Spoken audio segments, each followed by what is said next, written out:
¿Alguna vez te has preguntado cómo es vivir en una ciudad subterránea? Por más difícil que parezca, este tipo de ciudades existieron en la antigüedad y en la aventura del día de hoy la vamos a conocer. Nos encontramos en Capadocia, una de las zonas en Turquía conocidas por tener ciudades subterráneas. Bienvenidos a Derinkuyu, la ciudad subterránea más grande de todo el mundo.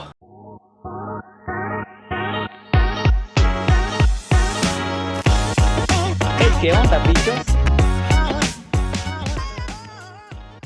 Pero miren, antes de entrar a la ciudad subterránea les comento que, pues bueno, todas estas casas que están viendo, por ejemplo esta, puede ser que esta también, esta otra también, miren, casi todas, si no es que todas tienen algún pasadizo, alguna conexión, algún túnel que los conecta con la ciudad subterránea que prácticamente la tenemos aquí. Por fuera no parece la entrada de la ciudad subterránea, pero espérenme un ratito, ya les voy a mostrar cómo está la cosa. Cualquiera podría pensar que esto sería una ciudad normal, pero bajo todo esto que están viendo en pantalla se encuentra la ciudad subterránea más grande de todo el mundo. A inicios de los años 60, un hombre estaba renovando su casa cuando derribó una pared y se dio cuenta que daba a una misteriosa habitación. Después de eso notó la existencia de túneles. Este señor pues no se quedó con la duda, tomó una linterna y decidió ir a explorar estos pasadizos. Pero para sorpresa de él, se dio cuenta que los túneles llegaban aún muy lejos, sin darse cuenta, sin tener en mente que estaba frente a una increíble ciudad subterránea. Pero miren, antes de entrar les cuento, la entrada cuesta aproximadamente 13 euros. Lo pagan en si es como esta caseta que ven por aquí, pagan los 13 euros y ya pueden entrar. Justamente a la par de la caseta, vénganse a ver aquí. Aquí te da una pintura, una representación de más o menos cómo solían vivir las personas en la ciudad subterránea. Actualmente te muestran 1, 2, 4, 5 niveles, pero les cuento que la ciudad subterránea, por lo menos esta que estamos visitando, cuenta con aproximadamente 18. Así que bueno, vamos a ir a explorarla porque no es lo mismo que verla en pintura, que verla en fotografía, que ir a visitarla en la vida real. Vamos.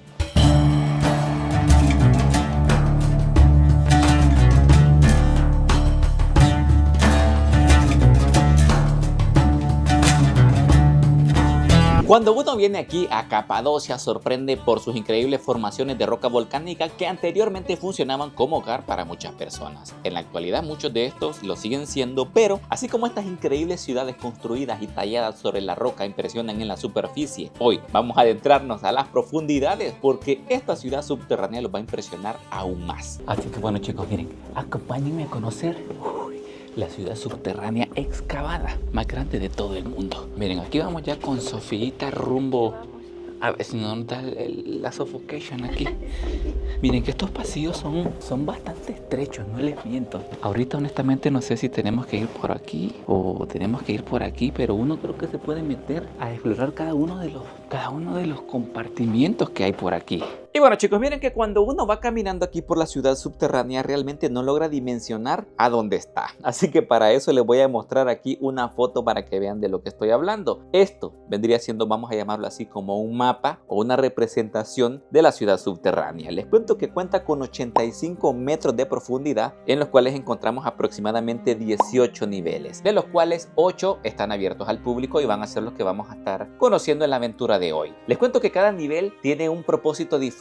Hay niveles en los que solían tener el ganado, salas de oración, tenían las habitaciones, tenían escuela, tenían incluso salones o cuartos de bautizo, tenían también cocina. Así que miren, comenzando con el nivel 1, este que está viendo aquí es donde solían mantener el ganado. Este era con el propósito que pues el ganado, al ser una barrera viva, estos animales servían como un aislante para que las temperaturas frías que venían del exterior pues solamente se quedaran ahí en el nivel 1 y no siguieran descendiendo hasta los niveles más bajos, que era donde vivía la gente. En este nivel pues aquí encontramos los comederos y las partes donde me imagino yo pues el ganado comía. Tenían incluso ganado bovino y de res. Así que curiosamente esta ciudad subterránea chicos también tenían animales por acá. Y es que miren, ahorita en lo que nos vamos adentrando entre estos caminos de pasadizos, que miren, hay unos que sí son realmente angostos y bastante estrechos. Aquí es de que uno se venga preparado y con la espalda buena, porque hay unos puntos donde pueden estar así parados, pero miren, el techo prácticamente está a unos cuantos centímetros de mí. Después pueden venirse a unos pasillos como este y tienen que agacharse, entonces tienen que venir en buena condición física, porque si no, más de algún dolorcito les va a salir. Y pues con tantos niveles de túneles, con tantos pasadizos, con tantos cuartos, con tantos metros bajo tierra, les cuento que se estima que podía albergar hasta hasta un máximo de 25.000 personas en esta ciudad subterránea. ¡Qué locura! Tío Frank, ¿y cómo es que esas personas deciden venirse a vivir 85 metros bajo tierra teniendo un sol radiante en la superficie, teniendo un sol caliente que pues les quite el frío? Pues miren, el objetivo de esta ciudad subterránea era más que todo funcionar como un escondite.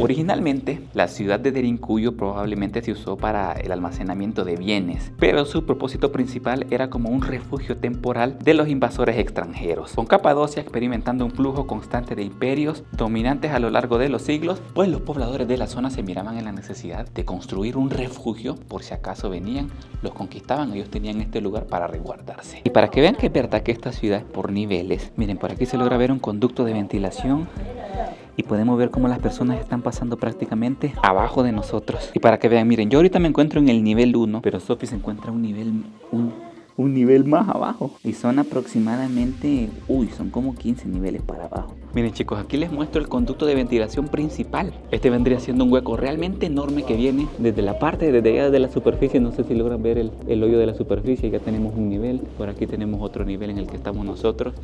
Y llega allá hasta el nivel 18. ¡Qué nombre! ¡Qué locura aquí el aire, chicos! Uy, qué buena toma, gracias amigo.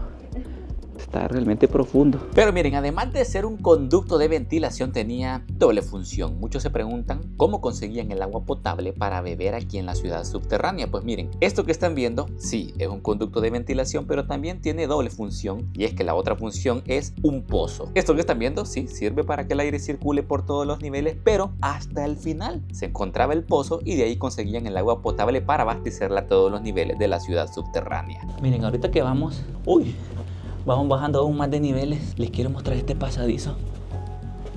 No me Sofía, aquí estamos ya bien apretados ya. Sí, y aquí está. Sí, aquí estábamos hace un momento, pero ahorita vamos hacia allá abajo. Aquí está esta puerta. Bueno, ahí sí.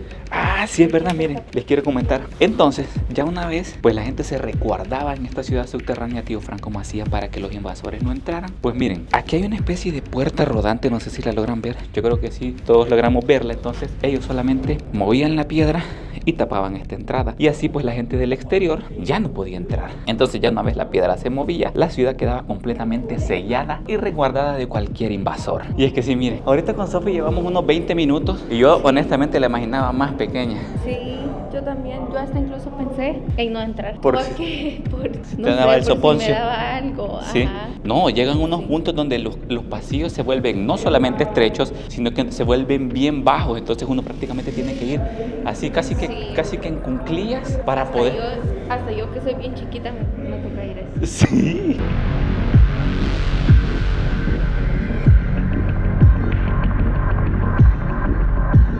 Bueno chicos, miren, hemos llegado a otro nivel y este nivel sería la cocina. Aquí se logran ver unas estructuras metálicas que están sobre unos hoyos en el suelo y pues aquí ponían las ollas, calentaban la comida, calentaban el agua y pues así chicos solían ser las cocinas en esta ciudad subterránea.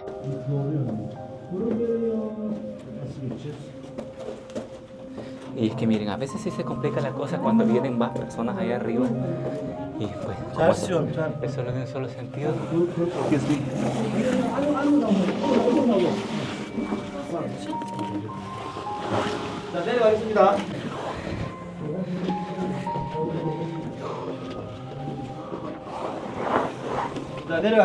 Y se complica. Y no, hombre, qué complicado, chicos.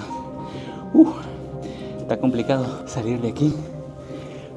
Pero no, hombre, ya casi estamos en la superficie, sanos y salvos. Entonces, miren, uno de los motivos por el cual estos pasillos son tan estrechos es que servían también como defensa. Les explico rapidito. Cada nivel tiene una puerta como esta que si uno la empuja, pues prácticamente vendría cerrando todo el nivel. Entonces, ¿qué pasa? El motivo principal por el cual los pasillos y las paredes son tan estrechas era que también funcionaban como un mecanismo de defensa. Les pongo un ejemplo. Si llegaba algún conquistador, alguien que quisiera invadir a los de la ciudad, pues les cuento que prácticamente los invasores tendrían que ir por los pasillos, así en fila india, uno tras otro, y eso dificultaba el ataque y favorecía la defensa para las personas que vivían aquí en la ciudad subterránea. Por si algún motivo algún invasor lograba penetrar esta ciudad subterránea, venía bajando aquí la grada, entonces los de la ciudad lo único que hacían eran mover estas piedras, no sé si la logran ver. Esta es una piedra que funciona como puerta, es una piedra circular, entonces la movían para acá, y así prácticamente pues los invasores ya no podían pasar de este nivel. Por si en algún caso lograban pasar esta piedra, esta puerta, que realmente no sé cómo lo harían porque es una piedra realmente pesada y solamente se puede mover desde adentro, o sea, solo la gente de la ciudad podía moverla, y desde el exterior pues prácticamente no podían hacerle nada ni empujándola. Entonces, por si en algún caso lograban pasar esta piedra, en cada uno de los 18 niveles hay una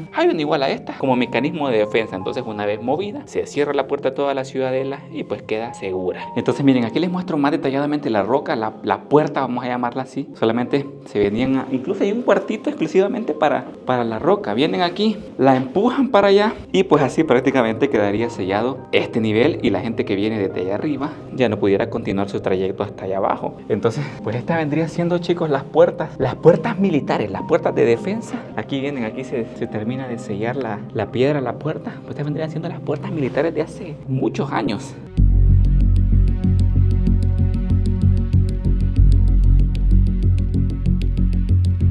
Y es que miren, esta ciudad subterránea podía esconder a toda una ciudad aquí resguardada, no solamente por meses, sino que se estima que podían estar aquí abajo por años, ya que miren, estas ciudades subterráneas eran ciudades autosuficientes con todo lo que se pueden imaginar. Todo lo que logran ver en una ciudad normal pues estaba aquí también, con la diferencia que estaban metros bajo tierra, ya que pues bueno, tenían prácticamente de todo. Tenían graneros, tenían establos. Por aquí nosotros nos encontramos lo que parecía ser un granero y parece ser que esto era donde alimentaban al ganado. Encontraban también habitaciones, habían también cocinas, habían sistemas de ventilación, y también se estima que en estas ciudades subterráneas habían también iglesias. Actualmente no he visto ninguna, pero por ahí en internet estuve leyendo pues unos artículos que decían que pues arqueólogos y profesionales en el tema de aquí de Turquía habían encontrado una iglesia subterránea. Actualmente no está abierta para que los turistas la visiten, pero pues se estima que esa iglesia es aproximadamente del siglo V. Entonces miren, no se sabe con exactitud cuándo fue construida esta ciudad subterránea, pero se estima que fue construida, hecha a puro cincel y martillo aproximadamente en el año 370 a.C. Uy, aquí casi que no quepo, aquí pego bien en la cabeza. Se estima que aproximadamente 370 años de Cristo fue construida, y pues otros expertos en el tema sostienen que pues fue construida mucho más antes, aproximadamente unos 1200 a.C. Aunque la versión que más se utiliza es que esta ciudad subterránea fue utilizada principalmente, o sea, quienes le dieron más uso fueron los cristianos, ahí aproximadamente en el siglo VII. Y miren, si ya de por sí esto que hemos visto les ha parecido increíble, les cuento que esta no es la única ciudad aquí en Capadocia y en toda la zona que es subterránea, sino que se han descubierto otras 200 más, y se dice que están interconectadas por túneles subterráneos que llegan a medir hasta 10 kilómetros. Y miren que ahorita hay unos túneles, Sofi, que no están abiertos, o bueno, no están adecuados 100% al turismo. Por ejemplo, miren, tenemos toda esta parte que pues está bien iluminada, vamos a llamarla así, pero hay túneles como estos que no tienen nada de iluminación. Vamos a meternos a ver. Uy, cuidadito. Miren, vamos a meternos aquí a ver qué podemos encontrar. Ah, no, olvídenlo, hasta aquí llega. Tiene tope. Y bueno, miren, para que se den una idea de lo angosto que pueden llegar algunos túneles, miren este. Y bueno, miren cómo me encuentro yo, un poquito agachado, un poquito, sufriendo un poco de las rodillas realmente. Así que, si ustedes no están en forma, no vengan a la ciudad subterránea. Vamos a terminar mal. Vamos, mis amores, vamos, mis amores. Uy, no, sí, aquí uno sale con un dolor de espalda, pero rico. Miren que investigando un poco, para sorpresa nuestra, nos enteramos que aquí mismo, donde dije que no había visto ni una iglesia, pues aquí era la iglesia. Aquí los voy a poner a que usen un poquito la imaginación, ya que este cuarto tiene la forma de una cruz. Esto que están viendo por aquí sería el brazo izquierdo de la cruz, este vendría siendo la parte superior de la cruz, la parte derecha de la cruz, y donde me encuentro yo grabando vendrían siendo el resto de la cruz. Entonces toda esta zona vendría siendo prácticamente la iglesia. Y es que miren, aquí fácilmente uno se puede perder si se va para allá, o se va por acá, o se va por acá, o se va por acá, o se va para allá abajo. O sea, parece más un laberinto, pero miren, esto que tenemos por aquí es lo que parece ser, miren, se lo voy a mostrar de cerca, lo que parece ser un cuarto. Y es que miren, esta ciudad está bien construida, cada compartimento vendría teniendo una función diferente. Pero miren, quiero mostrarles este que tenemos por aquí, y este tiene la función de cuarto, de habitación, de casa. Aquí vivía cada familia, cada grupo de personas. Vénganse por aquí. Y son así como pequeños huequitos. Aquí vivía un grupo, por aquí vivía otro grupo. Si me doy la vuelta, nos encontramos otro por aquí. Este sí está un poquito más oscuro. Vamos a lanzarle luz para que vean cómo es más o menos. Entonces, estos vendrían siendo así como mini apartamentos de la época, vamos a llamarlo así. Y pues cada grupo vivían realmente cerca el uno del otro. Imagínate. Y bueno, y esto vendría siendo prácticamente un cuarto. Imagínense llegando ustedes. Miren, yo voy a vivir la experiencia al 100, me voy a acostar para ver cómo se sentía en la época, ¿va? No les miento, está bastante helado, pero me imagino que tenían algo para calentarse o algo así por el estilo, porque está heladísimo. Entre más niveles bajen, más helado se va poniendo. Pero aquí tenemos, chicos, un típico cuarto, una típica habitación de la ciudad subterránea. Y es que sí, miren, tiene incluso hasta unos compartimientos como este que ven por aquí, que me imagino los utilizaban por algo. Por aquí tenemos otro por aquí, por acá tenemos otro. Esto sí, ignórenlo, esto ya es más actual, que es como le han adaptado electricidad a toda la ciudad, ¿no? Pero anteriormente les cuento que como no había electricidad, funcionaba únicamente a pura antorcha, o sea, puro fuego, a pura antorcha. Miren, vaya cosita curiosa que vengo y me entero que muchos de estos servían también como conductos de ventilación, pero muchos otros servían como sanitarios. Solamente escarbaban un hoyo en la cueva y pues lo utilizaban para hacer sus necesidades. Pero es aquí donde viene la pensadera que uno le da. ¿Qué olor habrá tenido? ¿Qué olor habrá tenido esta sala, este cuarto, con el sanitario aquí adentro? Y es que sí, miren, vendrían siendo prácticamente como mini apartamentos. Por aquí la niña Paquita, y si nos vamos por aquí, miren, este sí no tiene luz, pero aquí estaba la otra, el otro cuarto, la niña Petra. Entre uno de los pasillos hemos encontrado cómo se ve cuando una puerta está completamente cerrada, que vendría siendo prácticamente así. Curioso.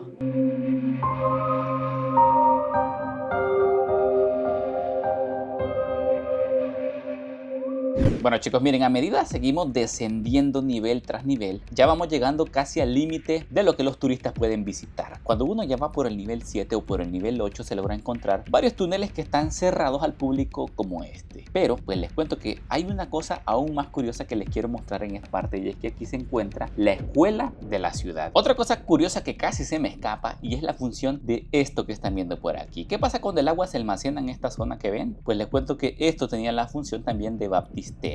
Según la creencia cristiana, los niños nacen impuros, entonces aquí bañaban al niño, lo limpiaban y solo después de eso pues se convertía en cristiano. Algo curioso también de esta escuela misionera es esta formación en forma de arco que tiene. Para la época era una gran hazaña de la arquitectura y pues bueno, sorprendentemente continúa sobreviviendo a través del tiempo. Y bueno, chicos, miren, hemos llegado a otra zona. Justo a un costado del baptisterio se encuentra la escuela misionera. Aquí los niños se sentaban y pues recibían la clase. Justamente en esta otra zona que ven por acá, que es la parte más alta, el reverendo de la época, me imagino yo, pues daba la prédica, y pues aquí las personas que estaban en esta escuela iban aprendiendo sobre el cristianismo con la misión de después salir al exterior y predicar el cristianismo a las demás personas.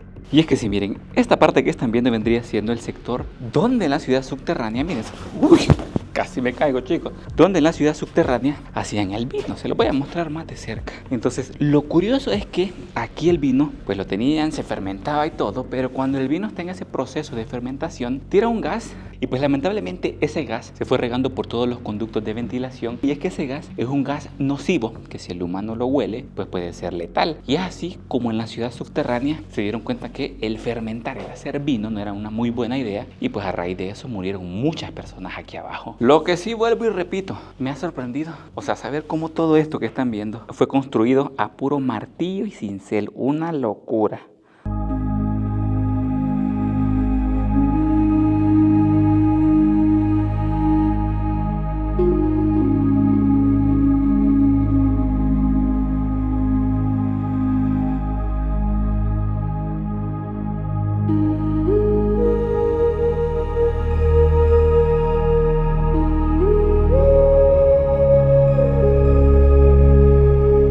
Pero bueno, chicos, miren, oficialmente ya vamos para afuera. La ciudad subterránea estuvo realmente interesante conocerla, conocer cómo solía vivir este tipo de civilización. Me pareció curioso conocer cómo vivían estas personas y pues cómo se las ingeniaban. Se imaginan, una locura completa lo que acabamos de ver. Una ciudad autosostenible que vivían bajo tierra. Y ahorita que vamos saliendo con la Sofía, miren que no podemos ni abrir pero los ojos.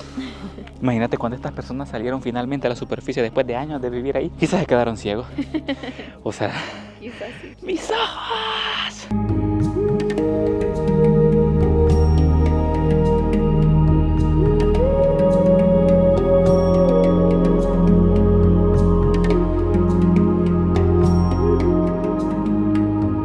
Bueno chicos, miren, vamos al siguiente destino. Aproximadamente entre el siglo IV y el siglo V, los primeros cristianos que solían vivir en esta área, lamentablemente eran perseguidos por el Imperio Romano. Entonces, pues, como una alternativa, ellos tenían que buscar un lugar para sobrevivir y también, pues, para preservar su fe. Es ahí donde encontraron este lugar que están viendo ahorita en pantalla y dijeron, qué curiosas formaciones rocosas, ¿por qué no hacer nuestras casas en estas rocas? Y así fue, dicho y hecho, a puro martillo y a puro cincel hicieron estas construcciones.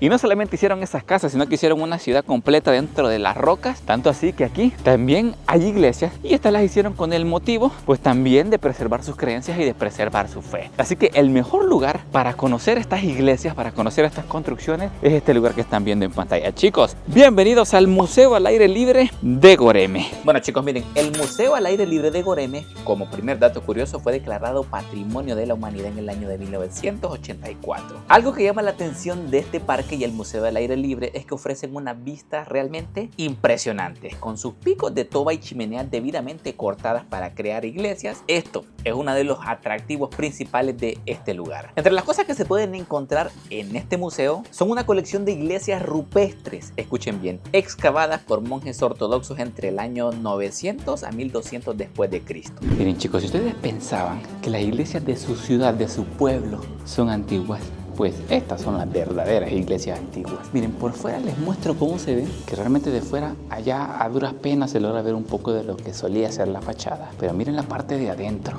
todo esto que están viendo chicos. Es una iglesia que se dice que se construyó aproximadamente en los años 500 después de Cristo. Vemos que el diseño aún se preserva. Y pues sí, me parece sorprendente encontrar lugares así en la tierra. Y es que sí, miren, cuando uno ve hacia arriba, logra verse aún lo que se ha preservado de la pintura que solía tener esta iglesia. Está impresionante, o sea, a mí no me cabe ni en la cabeza cómo a pesar de tanto tiempo se ha preservado esta iglesia. Y aún lo que a mí me parece más sorprendente es la forma en la que se construyó. Todo esto que están viendo, uno puede pensar que es de cemento, pero no. Está completamente tallada en la roca.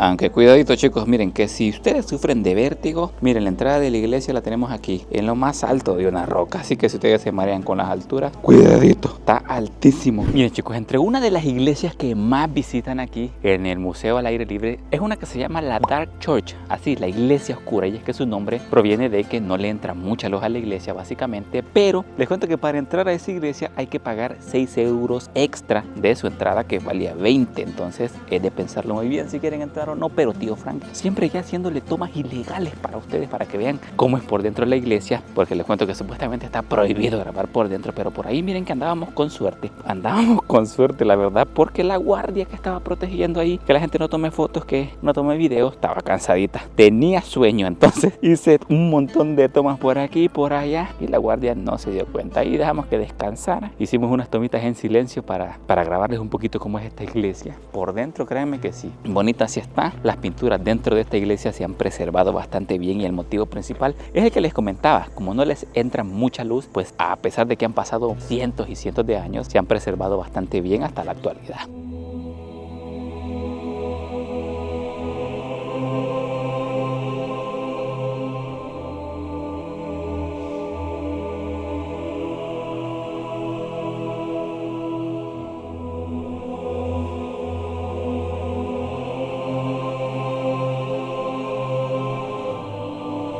Y bueno, miren, para los que no quieran pagar los 6 euros de la Dark Church, Les cuento que justamente a la par hay otra iglesia que es bastante similar. Las pinturas que tiene adentro son bastante idénticas a los de la iglesia oscura, con la diferencia que están un poquito más pálidas. En la iglesia oscura se ven un poquito con más de color, pero esta pues se ven un poquito como más pálidas. Pero en cuanto a las pinturas y el tipo de dibujo que encuentran adentro de esta iglesia, pues son bastante similares. Así que si ustedes no quieren pagar los 6 euros, se los quieren ahorrar, les cuento que pues a la par hay una y es gratis. Y miren, ahorita están viendo lo que podrían ser los primeros edificios verticales del mundo. Y es que miren, cada hoyito que ven va siendo un nivel, otro nivel, otro nivel. Y estas eran las formaciones rocosas que les comentaba, que pues los primeros cristianos vinieron y dijeron: vamos a construir, vamos a tallar, vamos a agarrar el cincel, el martillo y vamos a hacer unas construcciones en la roca, vamos a hacer nuestros hogares en la roca. Pues vendrían siendo en estos. Lamentablemente no se puede entrar, pero por aquí les muestro más o menos cómo está la cosa. Y bueno, chicos, nosotros aquí terminamos la aventura del día de hoy conociendo la ciudad subterránea más grande de todo el mundo y las curiosas iglesias rupestres talladas sobre la roca. Déjenme en los comentarios, ¿vivirían ustedes 85 metros bajo tierra? Los voy a estar leyendo a todos. No olviden dejar su like, suscribirse y como siempre digo, nos vemos en la próxima.